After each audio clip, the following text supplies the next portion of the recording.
Welcome to another episode of Start the Week with Wisdom. I'm your host, Bridget Burns from the University Innovation Alliance. And today I am really excited to bring you a leader in the field who I think is not just going to help us think differently about higher education's role, but also the different ways that we can help improve outcomes and support other educational aspects of the educational spectrum. But first I wanted to share that Weekly Wisdom is sponsored by Mainstay, which is a retention platform that is helping institutions around the country to be able to communicate better with students in real time and respond to their needs. And they have done the thing that we all love, which is engage in peer-reviewed research to validate that what they do actually works. You can take a look at mainstay.com to be able to see some of the additional research, but just at Georgia State alone, we've seen that they were able to dramatically decrease summer melt and be able to improve retention. So take a look at mainstay.com to learn more. It is also sponsored by the Carnegie Corporation of New York, who's a longtime sponsor and friend of the UIA. We are super grateful for their investment and support. So today, I'm really honored to bring forward Dr. Carole Basile, who is at what used to be called Mary Lou Fulton Teachers College, but is actually now the dean of ASU's Mary Lou Fulton College for Teaching and Learning Innovation, who has a 30-plus year career in education, in higher education, and innovating in a variety of different places. Right now, what she's doing is some really incredible work in I would describe as education innovation within higher education innovation. And I think that she's going to be able to bring us a really fresh take on what we can do and how we affect the rest of the continuum. So first, please welcome Dr. Carole Basile. Thanks so much for being here today. Thanks, Bridget. Glad to be here. So first, congratulations on the new name. And I hope that I'm sure that has gone as seamlessly as all rebrands go. So tell me a little bit about why the shift from Teachers College to focusing on learning innovation. I just want to first kind of set the stage for where we're going to go in the conversation about why this is just kind of a different place and has a different perspective on the role that you play. So I think, the name actually caught up to all the things that we have been doing here, in this college. And I'm a big believer that colleges of education have to be more than just colleges of education. We're more than just about teachers, that we had to lead and test and drive innovations, right, to solve for the big, wicked problems of education. And so as we have been doing lots of work in that kind of space, the name just needed to catch up, and Teachers College became antiquated, and we decided it was time for a change. Great. I think, it sounds cool, but it's also, there's a long history here with Mary Lou Fulton and what you've already done. And so I like that you kept that history, but you just kind of updated it with a little bit of a refresh. And I like that the frame is around the topic that I think is something we absolutely need leadership on right now. And it's the thing that is the hardest. Learning innovation is something that we want to see more of, but I rarely see folks really unpacking the real nuts and bolts of the things that get in the way for learning innovation. Yeah, I agree with that. Yeah.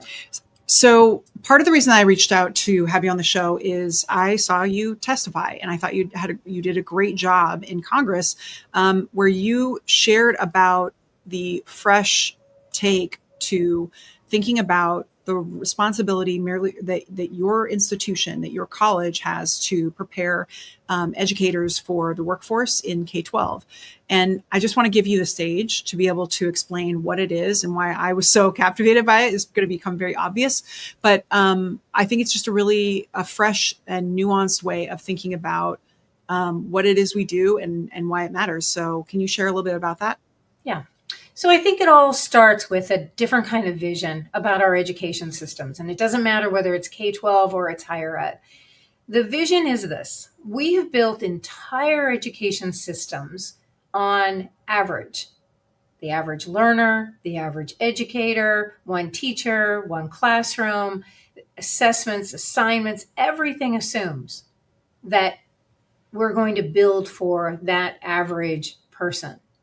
And what we're trying to do is to say that's not right anymore. And it's not very good anymore. And if we're going to learn anything about learning and about teaching, then we have to then solve for variance, because every single human being is different. And so we can't keep thinking about the statistical abstraction of average. We have to start to think about how we actually organize for variance. And so all of it begins there.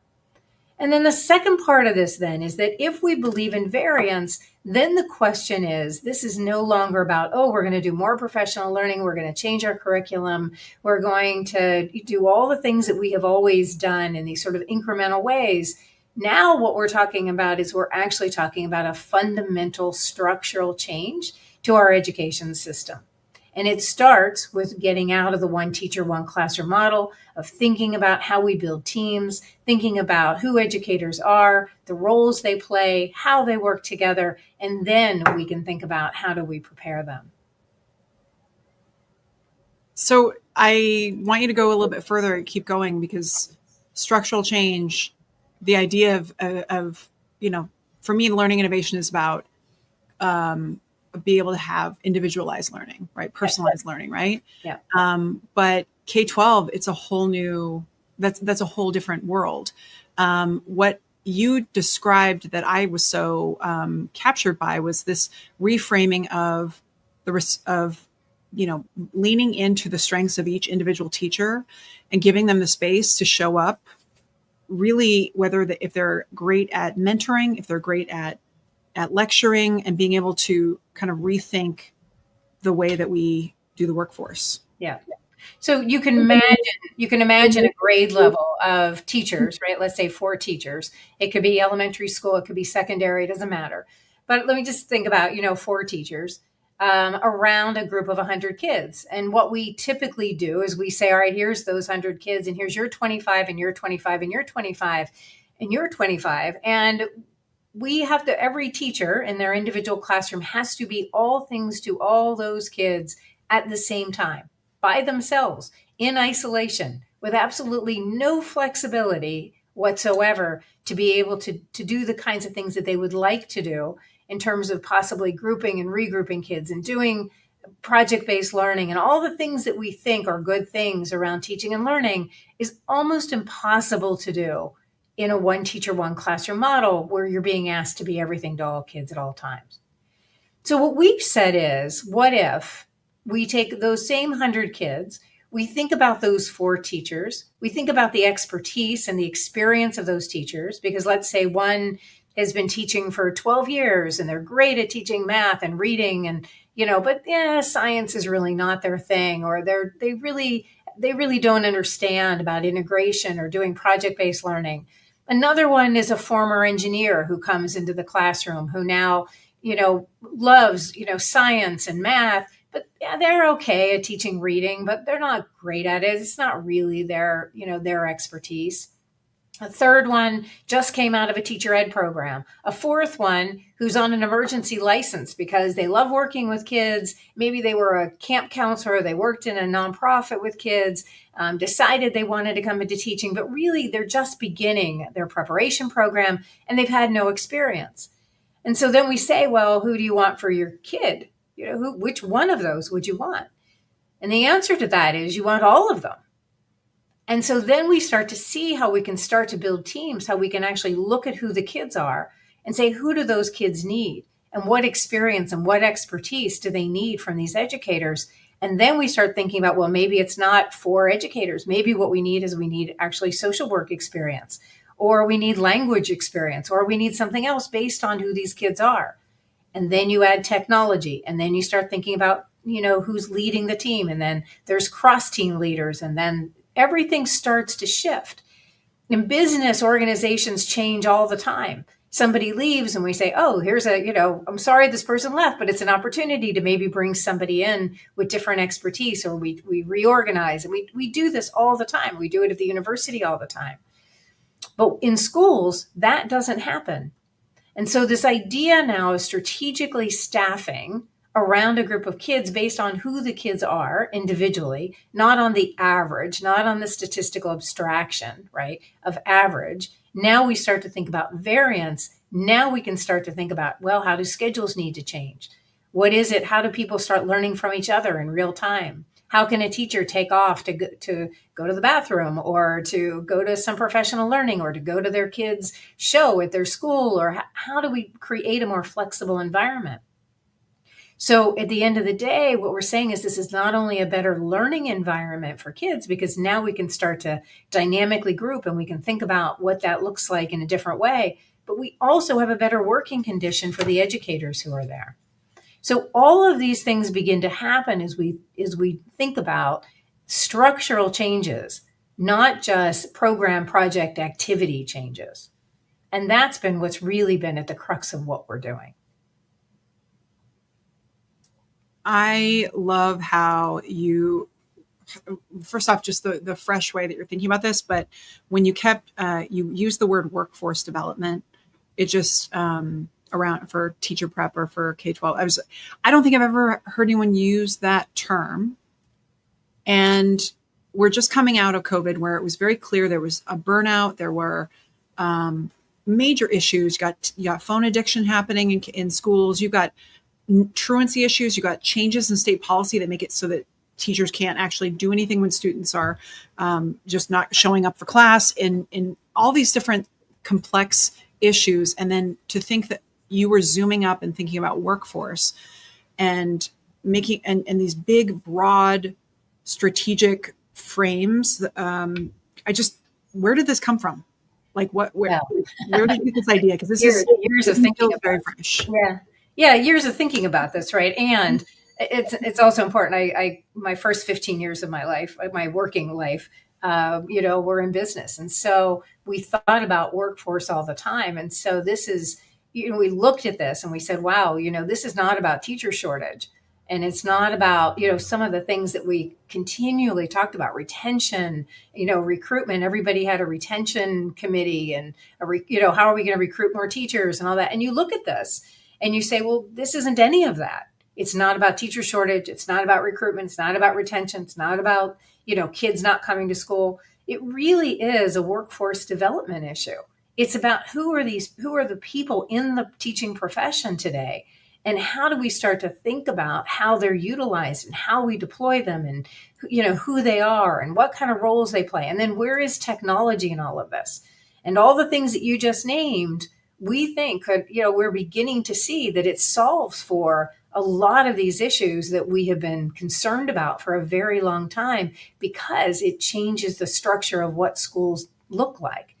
And so that's this is something that other, technology thinks about workforce, other disciplines, other fields think about workforce all the time. Education never thinks about workforce or workforce development, because we just think about teachers and the average and all those kinds of things. And so this was a way for us to really step out and say, this is, when you really get to the heart of all of this, it's a workforce design, workforce development problem. So I do want to talk about the innovation, the technology piece here too. That if you look at it this way, how is that changing your thinking about online versus in person? Is it, or is it not? I'm just curious, because I also... They're all modalities, right? They're all tools. And so what you're trying to do is you're really trying to drive this idea of how do we make sure that every learner, every educator is on a path to make, to make sure that they are getting to where they are thriving and they are reaching their human potential, both educators and learners. And so technology then it becomes a tool to be able to help us to get there.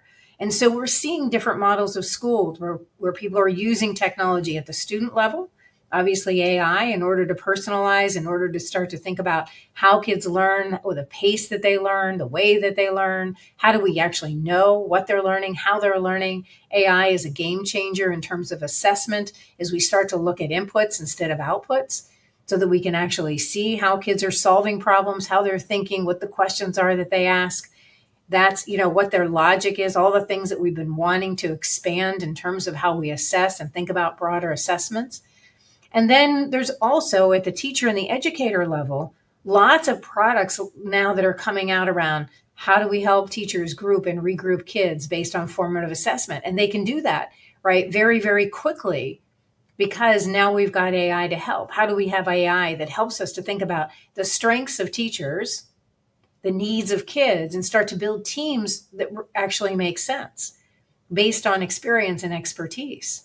And so there become ways then within classrooms that teachers can begin to use AI and technology to actually solve some of the systems problems that they've been having, let alone how do we create personalized education plans for every child, right? IEPs are cumbersome, but with AI, with technology, they become less cumbersome.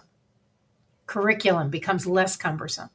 And so then at the systems, the higher level systems level, the HR kind of systems level, as we think about school systems, now we can start to also think about how does it start to solve for some of those kinds of problems as we think about staffing differently and who the educators are and where are the industry experts that can come in and help as adjuncts and who are paraprofessionals and how do they advance and how do teachers advance.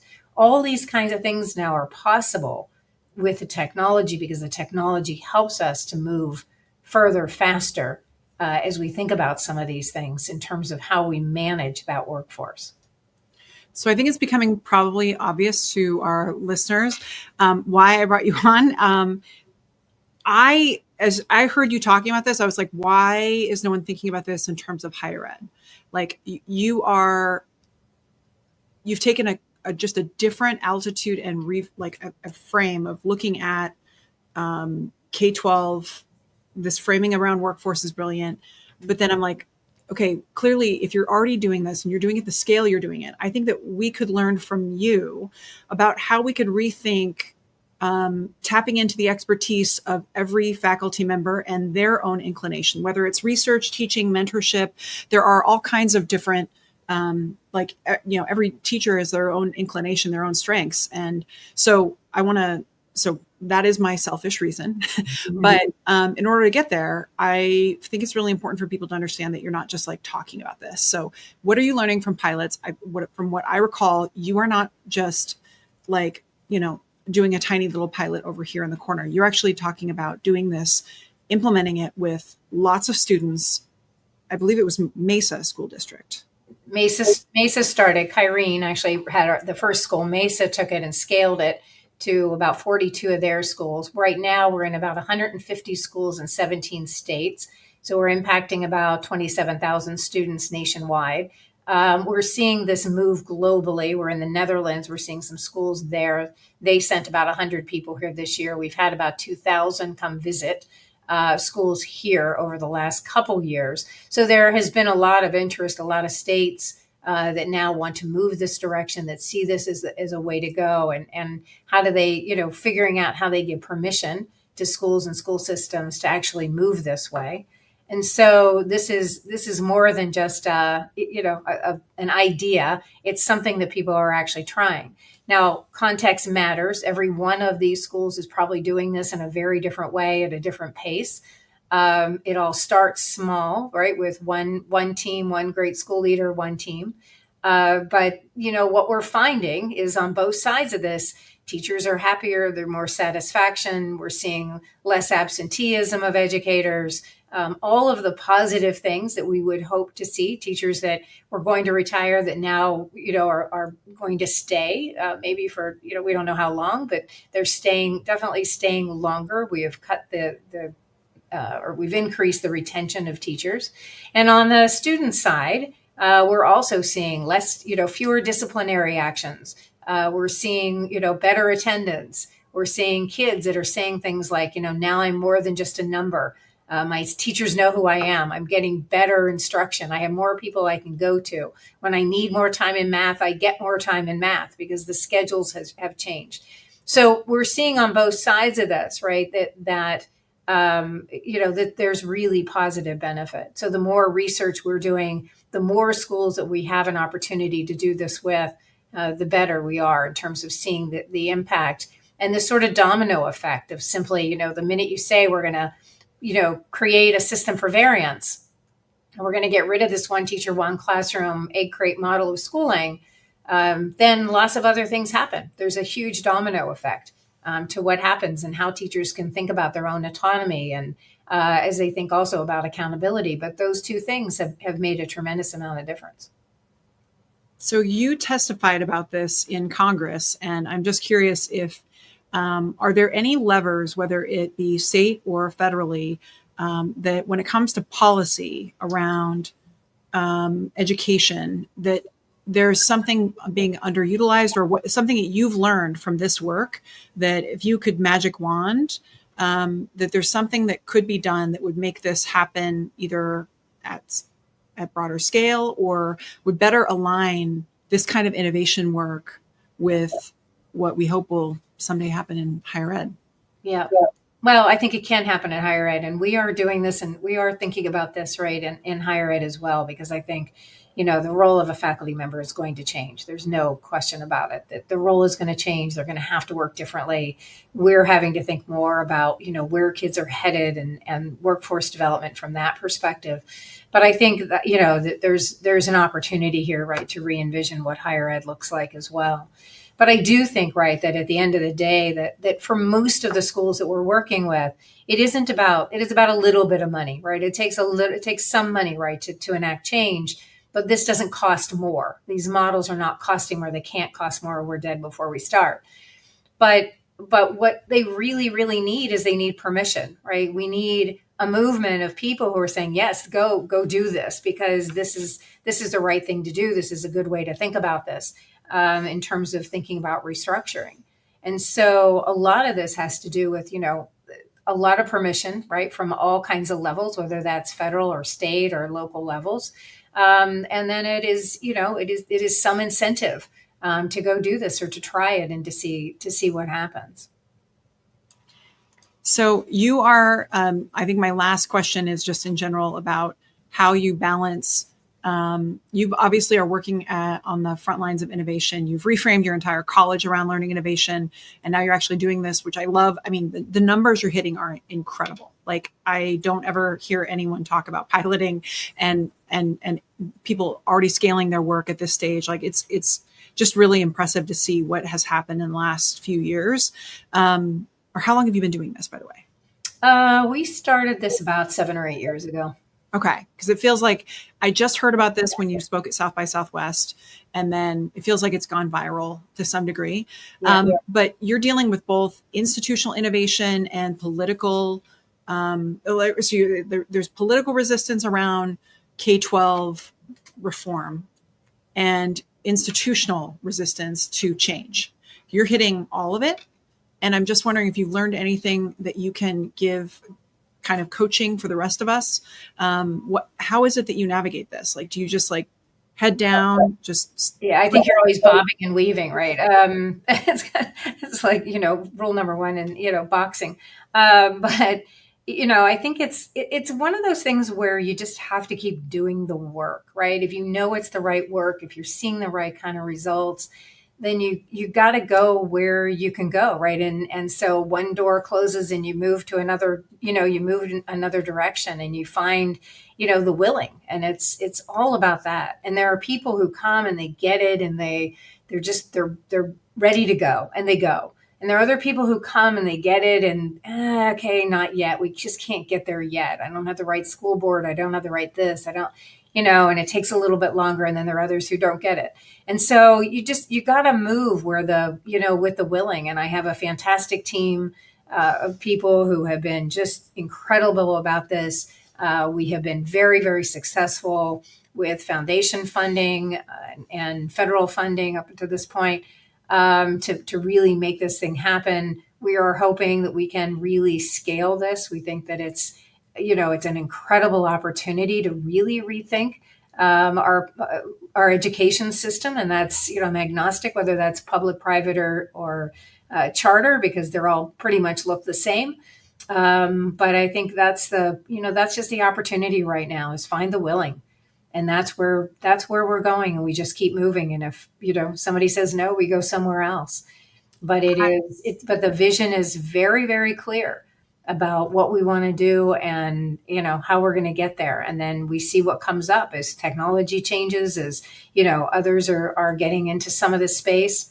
We're going to keep moving. We have to keep doing the work.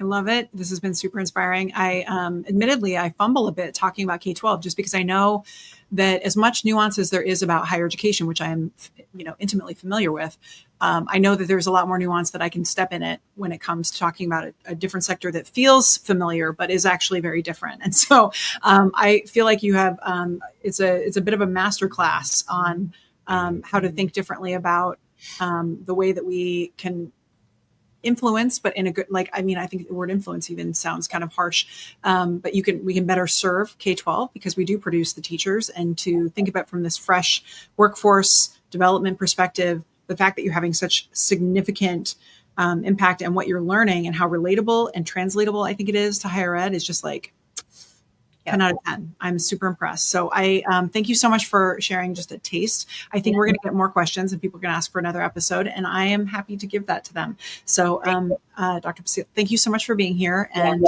I wish you nothing but wins at your back as you move to the next chapter. Thanks. Thanks so much.